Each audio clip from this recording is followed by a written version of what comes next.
I absolutely have a love-hate relationship with my phone. And before I made some big changes to make it the phone of a digital minimalist, I would say I was rather addicted.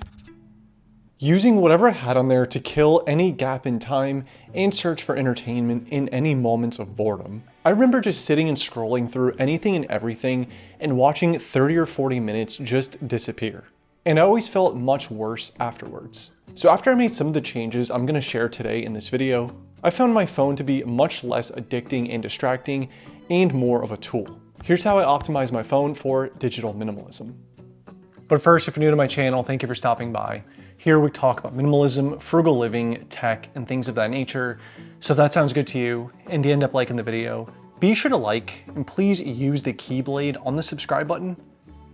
Let's get started. One app per function.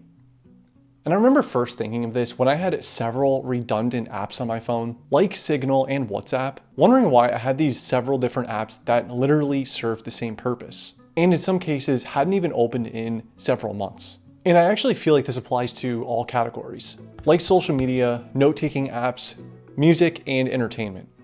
It doesn't make sense for me to completely make a suggestion on what anyone else should have on their phone, but I think a great starting point is just like the physical aspect of minimalism, focusing on the most used or favored versions. Not to mention, this has a ton of passive benefits, like reducing storage clutter and the clutter in my app library, and while this might even seem a little extra nitpicky, it just makes finding what I need easier when I am scrolling through the app library or even settings. It usually means less passwords to manage, and overall being more intentional with the apps I decide to use and keep. Because ultimately, I want my phone to be more of a tool that makes my life a little easier rather than a place I spend every single empty pocket of time. And this was a great first step towards doing that. Keep dock intentional. And this is far and beyond what I've been doing for the longest amount of time out of everything on this list. When I go back and look at the very first phone setup video I've made on this channel 4 years ago, it's completely identical. And for me, this really is the definition of if it isn't broke, don't fix it. At the bottom dock of my phone home screen is just the phone app and the text messaging app. And as long as I'm able to, this is exactly how I plan on keeping it. And while I do use my phone for music, directions, and other important things, when I see this, it's just a little bit of a reminder of what I mostly want my phone to be used for. I noticed that when I experimented putting other things in the dock or on the home screen in general, it instantly felt cluttered and quite honestly, annoying. And not to mention, the only notifications I actually care about seeing if they're missed and getting back to are missed phone calls and some text messages, which in itself is another reason why, for me, these are the only two apps that belong here. There's no email or any other notification that can't wait a little while. For someone who doesn't want to purge the apps on their phone completely, I at the very least recommend trying a more intentional home screen or dock to be more specific. I wanted to quickly take a minute to talk about the sponsor of today's video, Factor.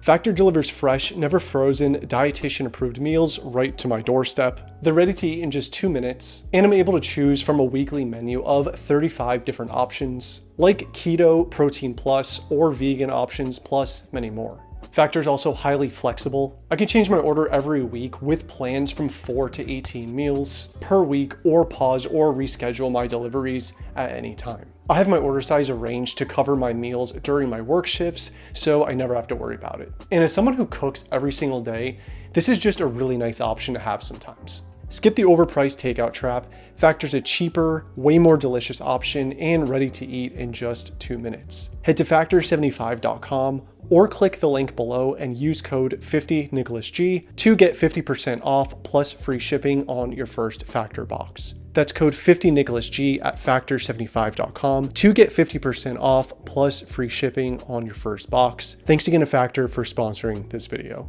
Delete old contacts. And there really isn't too much to elaborate here. However, I'm always pretty confused as to how I end up with so many contacts to delete by the end of every year. Usually from people getting a new phone number and me saving both of them, or just saving a contact temporarily for work or freelance reasons. And while I only do this about once a year, I always find about 5 or 10 contacts I can get rid of. And maybe some people need to hear this, but if there's someone in there I don't talk to anymore, or frankly don't ever want to talk to again, this is a bit of a way to actually commit to that. Putting that much meaning into something as simple as a contact list might sound a little silly, but I like to imagine the people in my contact list are the ones I care the most about talking to, reaching out to, and vice versa. I absolutely recommend going through your contact list to delete the numbers of the people you don't talk to anymore, or the Tinder date that said you look like the Walmart Keanu Reeves or Hosier. That never happened to me. Require Face ID or hide apps. This truly might be one of the best features in any iPhone update in recent memory. I'm not entirely sure, but it's possible this exists on Android as well. Regardless, the philosophy can still apply here. If you long press an app on your iPhone, you can now require Face ID or Touch ID to open the app, as well as even hide the app entirely. This to me is perfect if you have an app you use super irregularly, but still need it on your phone. I actually do this with my Geico app, which the only reason I keep is that it has my insurance card in there, just in case I need that on the fly.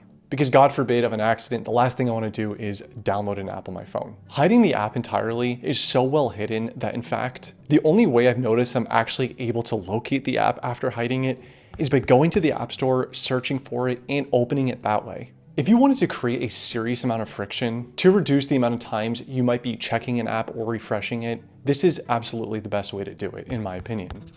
Batch process tasks. This idea can really apply to everything, but I'm going to specifically talk about how it applies to my phone use and digital minimalism in general. Ultimately, my goal with all the tips on this list is to waste as little time as possible doom scrolling, watching Family Guy clips, or checking to see if The Winds of Winter has a release date. And this directly keeps me from wasting that time. This means I'm trying to intentionally unlock my phone and complete similar things in one single session, like responding to texts, emails, or even missed calls. And what's so great about implementing this is that I found that I'm actually thinking about why I'm going into my phone rather than just mindlessly unlocking it and starting to scroll. One of my worst habits is doing something productive and randomly in the middle of it, switching over to YouTube, watching an entire video, and then going to whatever's next on my to-do list, and repeating that indefinitely. By sticking to this process of working in small batches, I just noticed that a tremendous amount of time is saved rather than wasted. Embrace physical alternatives.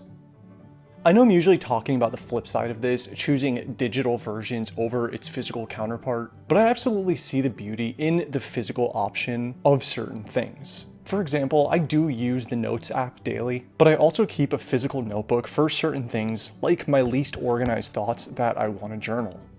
And the same thing goes for reading physical books. I read physical books as well as ebooks, and after staring at a computer screen for an entire work shift, I actually feel like my eyes are resting and not burning when they're looking at paper pages. I would even argue that this is a huge reason why I love my analog watch. Because something as simple as checking the time on my phone could lead to me seeing a notification or just unlocking it without a purpose. While I personally think digitizing tasks makes them easier overall, opting for the physical alternative has had its own benefits that I've noticed in the past. And it's interesting because a lot of the times I feel like I have to choose between a digital version or a physical version of anything, when there's literally no reason to just go back and forth as I please. I would say for the most part, these were the most effective changes I made to my phone and behavior around my phone that helped me on this everlasting journey towards digital minimalism. I really hope you found some of these tips useful and can apply to you. And lastly, I wanted to mention, if you liked my phone's wallpaper, I have a link down below for my wallpaper store where the majority of them are completely free to download. So check that out if you're interested. Anyways, as always, I appreciate the time you spent here and I appreciate you watching. If you did like this video and you like this type of content, be sure to like and consider subscribing to my channel, and I'll see you next time.